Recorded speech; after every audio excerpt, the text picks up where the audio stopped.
Qu'est-ce qui motive le réseau social finalement? Si ce n'est ce désir de passer de l'être au paraître, qui est en soi légitime puisque nous sommes des êtres sociaux.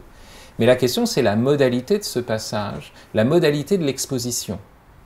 Or, le vrai problème de ces réseaux sociaux, où chacun publie sa story, c'est la structure qui est celle du selfie. C'est-à-dire qu'au lieu d'attendre la reconnaissance d'un autre, j'orchestre moi-même une auto-célébration, et en plus, au lieu d'avoir assez de patience pour que ce que j'ai fait se décante et qu'on puisse voir ce qui est mémorable ou inoubliable, immédiatement je balance tout et n'importe quoi.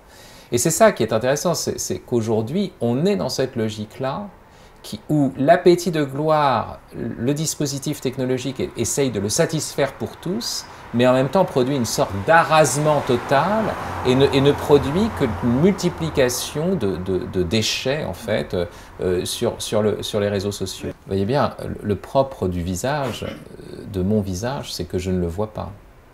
Que mon visage, justement, c'est ce qui apparaît de moi aux autres. En ce moment, vous voyez mon visage, moi je ne le vois pas.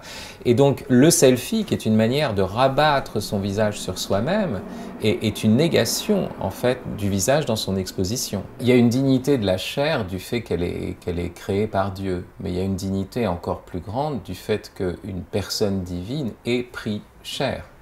Et là, la dignité devient en elle-même transcendante. Et même la chair devient aussi, ce qui est pourtant le plus visible, le plus sensible pour nous, devient aussi ce qu'il y a d'invisible.